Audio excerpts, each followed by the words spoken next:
Hello, my name is Harry Fine. I'm a paralegal in Ontario, and through my career, I've been specializing in residential landlord-tenant law and am a former adjudicator of the Ontario Landlord-Tenant Board.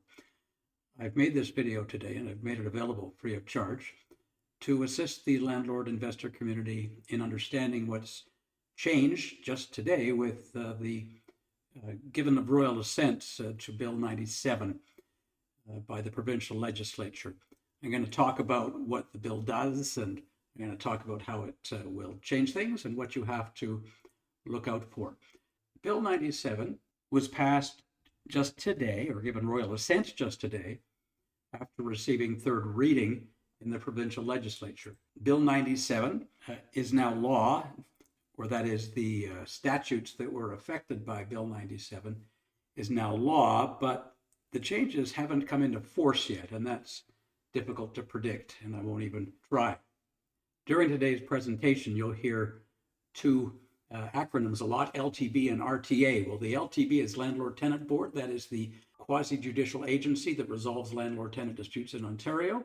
And RTA, of course, is the law, the Residential Tenancies Act that was just amended by Bill 97 in the provincial legislature. For those of you new to the RTA, what does it do? Well, it's a framework that tries to govern all aspects of residential tenancies in Ontario. And there are very few exemptions and exceptions to tenancies related to the RTA. The RTA applies to your residential tenancy unless you share a kitchen or a bathroom with a landlord or a member of the landlord's family, unless it's a hospital, unless it's a jail. There's very few exceptions. Everything's included pretty much, including rooming houses, including a tenant in your basement, if they don't share either a kitchen or a bathroom with you or a member of your family. So what the RTA does is it regulates rents and rent increases, which means it's very difficult for landlords to increase rents in Ontario. There's a provincial guideline annually that sets out the percentage by which rent can be increased. This year it's 2.5%. Very important, it defines who does what. What are the responsibilities of the landlords? What are the responsibilities of the tenants? And something important to understand about the responsibilities for landlords and tenants is you can't agree to swap them. The RTA says that the Act applies and the responsibilities apply regardless of any waivers or agreements to the contrary. So you might have a lease with a tenant that says the tenant does all the maintenance, but it's not enforceable. You may have a lease with a tenant that says rent goes up by the consumer price index every year plus 2%. It's not enforceable. If it's in the RTA, that takes precedence over anything that you might agree to with your tenant.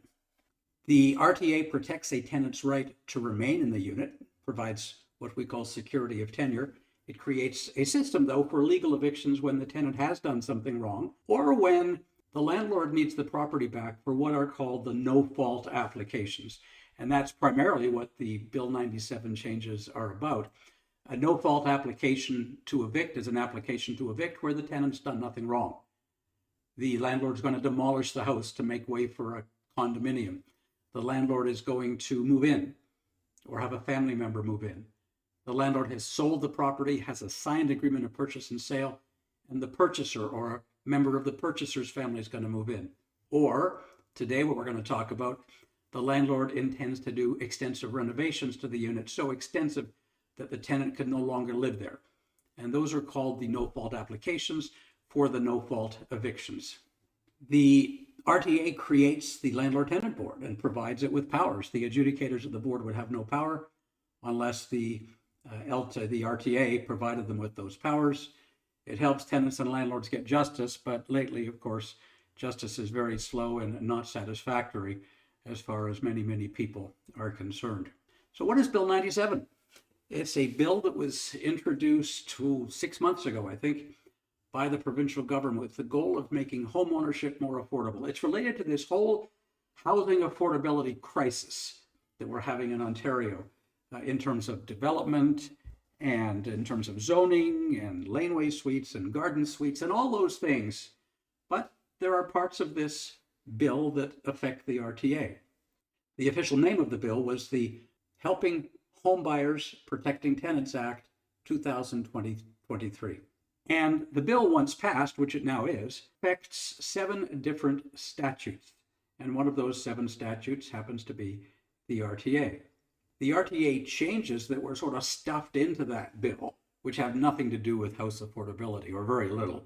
The changes were made because of all the abuse that's happening and the widespread media coverage of the abuse that's happening with what are called renovictions. That is, where the landlord says, I want to do such and such, you'll have to move out, and the tenant does move out, and the landlord never gives them a chance to move back in, which is their right. The landlord never does the work, the landlord simply goes and re-rents it. And while the RTA already has protections for tenants in those situations, didn't seem to be enough because the abuse is still happening, so the government has strengthened it further. One other area of change, or there is really 2 other areas of change in the bill that affect and will have now changed the RTA. One affects air conditioners, in that tenants now have, with conditions, rights to put in a window air conditioner if the landlord has not provided them with air conditioning under the tenancy agreement.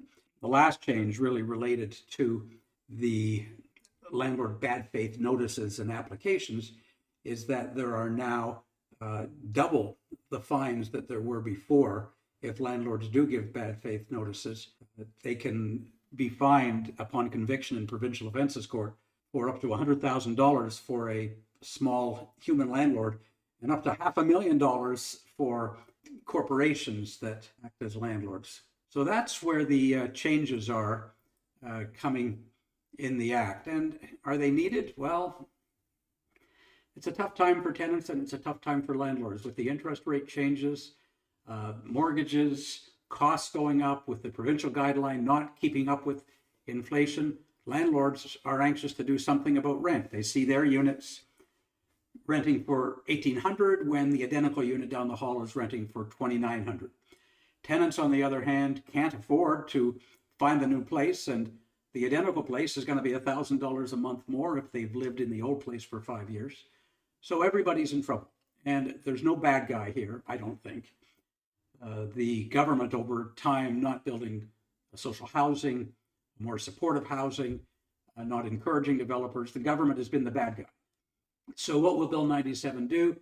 It will create an obligation to have landlords provide an expert report with respect to whether or not the unit needs vacant possession so that they can do these renovations. Before, the landlord can say, I need it empty, but all they were doing is they were changing fixtures in a bathroom, which they could do over the weekend.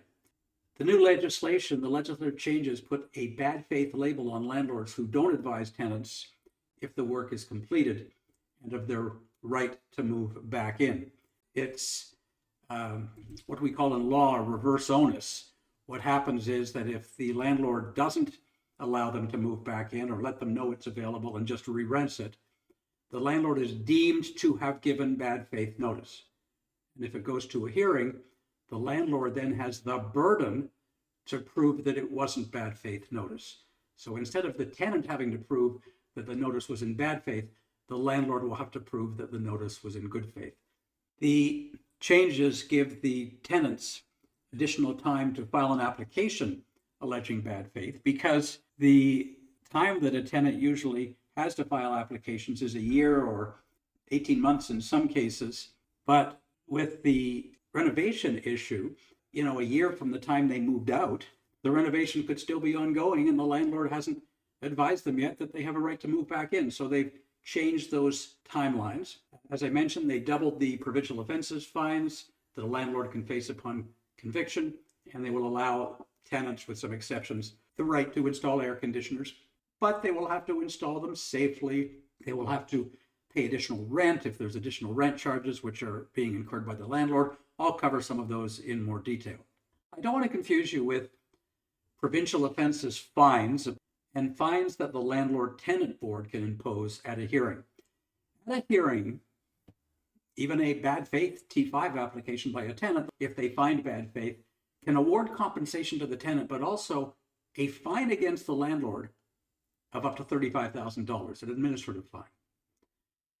But at the bottom of the RTA, sections 233, 4, 5, 6, 7, there is a mechanism for the creation of provincial offenses, separate from the LTB, heard in court outside the LTB. And one of those offenses, of course, would be giving bad faith notice, submitting documents to the board that weren't true, things like that. So those are tried in provincial offences court. And those are the ones which, upon conviction, have now had the fines double from 50 and 250 to 100,000 and 500,000 upon conviction. It's sort of misleading, because if you look through the provincial offences cases where landlords have done bad stuff, and a provincial judge has found that they've done bad stuff, they are usually fined $3,000 or $4,000 or $5,000. So what does it matter if the fines have been increased from 50,000 to 100,000 when normally the fines imposed are very, very small? So you can see this is Bill 97, an act to amend various statutes. We don't have to worry about Schedules 1 through 6 because those don't affect the RTA. They affect the Planning Act and the Municipal Affairs and Housing Act and the Development Charges Act and the Planning Act and the Building Code. We do, however, go down to Schedule 7, which is the schedule in the bill that deals with the RTA changes. So the first change to the RTA has to do with air conditioning. And it basically says that a tenant will be able to install an air conditioner in a unit where the landlord doesn't supply an air conditioner unless they're prohibited from doing so. The landlord can, and you can see it on the screen, prohibit a tenant from installing the air conditioner. The installation is subject to the following conditions. The tenant has to tell the landlord in writing. If the tenant may have to pay the landlord additional rent because the landlord's responsible for utilities, the tenant would have to provide the landlord with information that the tenant has available about the energy efficiency and the anticipated usage and cost. The tenant has to ensure that the installation is proper, doesn't do damage, that it's safe, and that it's not prohibited by bylaws or other maintenance standards. And then it goes on to say any other prescribed conditions. What does that mean? Well, it means the government has the right to add specific conditions by way of regulation, which they haven't done yet, which is why the bill has not been brought into force, because they still have to deal with the regulations which are done by the provincial cabinet. The bill gives the landlord the right to inspect the unit to make sure things are done safely. The landlord has a right to increase rent if the tenant installs a unit, but the landlord's obligated to increase the rent charged. The exception to that, and it's quite interesting, is if the landlord already had a lease agreement with the tenant where the tenant was permitted to put an air conditioning and that would be included in the rent, then the landlord does not have to or does not have the right to increase the rent under this situation. You can't say, oh, wow, this gives me the right to do something I didn't have the right to do specifically in the lease before. Goes on to say that the maximum that can be charged to the tenant is the actual cost and the reasonable estimate. So this will be sort of like parking, in that the landlord and tenant will agree that the rent will go up this amount. It will automatically go up without a notice of rent increase. It will not affect the timing of the 1-year annual increase. It will be dealt with the same way the RTA deals with other increases in services or facilities that change the deal, and parking is the best example of that. Goes on to give more detail about seasonal use, where the tenant will use it for 6 months, then stop using it, so the rent will go up, the rent will go down, etc. It talks about the removal of the charge if the tenant no longer uses it. There's even a section in the bill, or now in the Act, that makes these changes applicable to existing air conditioners, to a window or portable air conditioner installed by the tenant before this law comes into effect. In other words, you don't get out of your obligations under the Act in terms of safety, compensation, in terms of inspection. You don't get out of those obligations, those joint obligations, just because the air conditioner was put in prior to the coming into force of this section. The second and more important and interesting change that's brought about by this bill is what will happen when the landlord wants to evict the tenant to do extensive renovation, so extensive that vacant possession is required, a building permit is usually required. It's been abused, as I mentioned before. And the fines were raised a couple of years ago to what I thought were large amounts, $50,000 and $250,000. But as I said, those fines aren't being levied. The tenant has a right, when being evicted with an N13 notice for extensive renovation, to come back, and to come back at the same rent, even if the place was turned from a dump into a palace. But sometimes the landlord wasn't letting the tenant know that it was ready. They would just hope they would forget, and they would re-rent it at double the rent. And there were also timing considerations. So the government's done certain things that are reflected in these changes. So it starts off talking about various changes to notices. It says that a notice under section 51 sub C has to, that would be the N13 notice, has to inform the tenant that if the tenant wishes to exercise the right of first refusal, the tenant must give the landlord notice of that fact in accordance with section 53 before vacating the unit. It goes on to say that, again, in the case of an N13 given by a landlord, it has to be accompanied by a report prepared by the person who has prescribed qualifications and states that the repairs are so extensive they require vacant possession and meet any other prescribed requirements. And again, prescribed means in the regulations, and those haven't been drafted yet, or at least they haven't been published yet. So the landlord is going to, at the time that they actually give the tenant the N13 notice, they're going to have to give something to the tenant that says, hey, I have a qualified person who's said that they can't do these renovations without you. It would be unsafe. They couldn't get insurance for their workers if there were people around, et cetera, et cetera. So that's a big change. And certainly it means that the adjudicator will look at that notice if there's a hearing, will look at those qualifications, will look at all these things, particularly in an application about bad faith notice. It goes on to say, and this is remarkable, that if they fail to give the information from a qualified person about why they need the unit vacant, then that renders the N13 notice void. So that's going to happen a lot, I would think, where landlords don't know about that obligation and they simply serve the N13 notice. The landlord has to keep the tenant involved and let them know when they think the estimated date of the rental unit coming available is. The landlord has to let the tenant know of any changes without delay of the estimated date by which time they can return. And the landlord has to, without delay, after it's ready for occupancy, notify the tenant in writing. It's always been tricky, and I don't know that they've quite resolved it. A tenant moves out, and a tenant signs a lease somewhere else, doesn't know how long that the work is going to be, but the only lease he could sign was for a minimum 1-year term, so it's a bit problematic. And then the landlord does the work in 6 months and notifies the tenant, as they should, that he has a right to come back because the tenant has notified the landlord before moving out that he wants to exercise the right of first refusal to come back. So the landlord emails or phones up the tenant and says, hey, it's ready, but the tenant has 6 months left on their lease. These changes haven't dealt with that, and I wish somehow they had, because it's going to continue to be a problem. They try to deal with it, as you'll see as we go through this.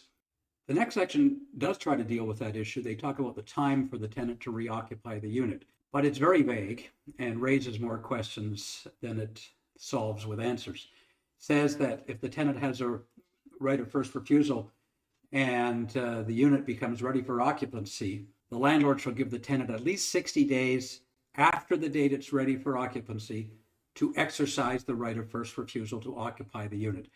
And that would have been fine, except they use the words at least 60 days. So what does that mean? Does it mean if the tenant says it's going to be 120 days and I say, no, I'm sorry, I can't wait, I've got to re-rent it, that I've done something wrong because it said at least 60 days? Very problematic, should have been clearer, and it's going to cause confusion and problems. If there is a hearing, if the tenant files an application, a T5 application, after not returning and the landlord's re-rented it or sold it, then the act is changed so that if the landlord gave notice and the rental unit was not occupied, the landlord is presumed to have given bad faith. It's what we call in law a reverse onus, but there is what's also called a rebuttable presumption.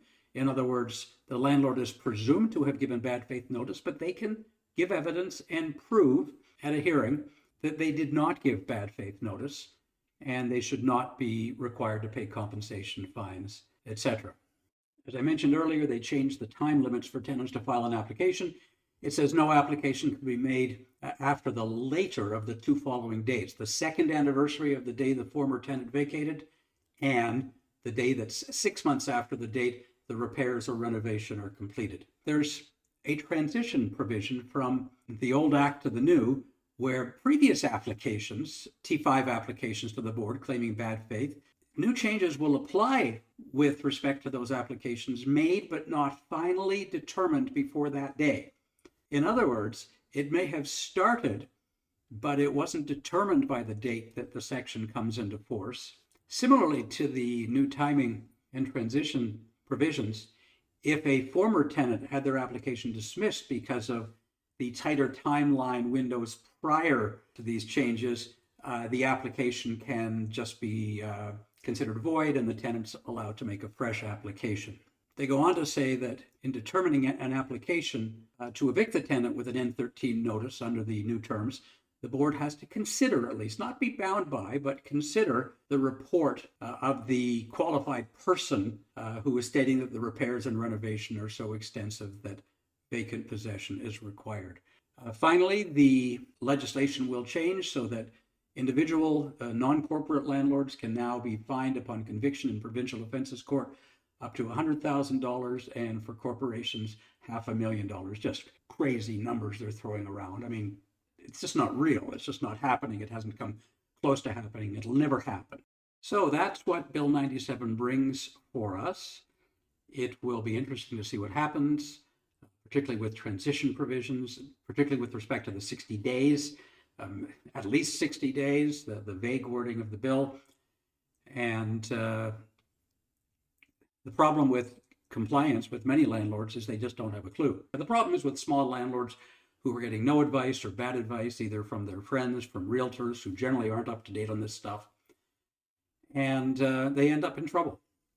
It's remarkable to me that somebody who takes their largest investment, other than the investment perhaps in their own house, and gets so little information and knowledge and does so little due diligence when getting into the landlord business, it's shocking to me. And I've seen it for 20 years, the tears, the financial loss, the financial ruin at times of landlords who don't know what they're doing, but decide to go into the business. I don't think, and this is self-serving obviously, but I don't think any landlord in Ontario should get into the business without first purchasing my Landlord Essentials 3-pack, which is a highly discounted package of 3 videos and accompanying documents that talks about starting a tenancy, rent control, rights and obligations, the Human Rights Code when renting. It gives you a foundation to become a landlord. I got lots of other, on my website, lots of other videos and accompanying documents on all the various types of eviction, whether it's for landlord's use or for rent or for conduct, whatever it might be. But before you become a landlord, before you have a problem, this package will be invaluable for you. And frankly, I think any landlord who doesn't get it is almost crazy to be so, what is it, penny wise and pound foolish. And they get into trouble and they call a paralegal when it's too late. And this is the way to stay out of trouble, because it's far easier to stay out of trouble than to get out of trouble. Getting out of trouble is very, very hard at times. I have a website, landlordtraining.ca, and from there you can get all my videos, including the Landlord Essentials 3-pack, and you can protect yourself because it is easier to avoid trouble if you have the tools and the knowledge. I hope you found this interesting and got a lot from it, and I'll see you again at future webinars.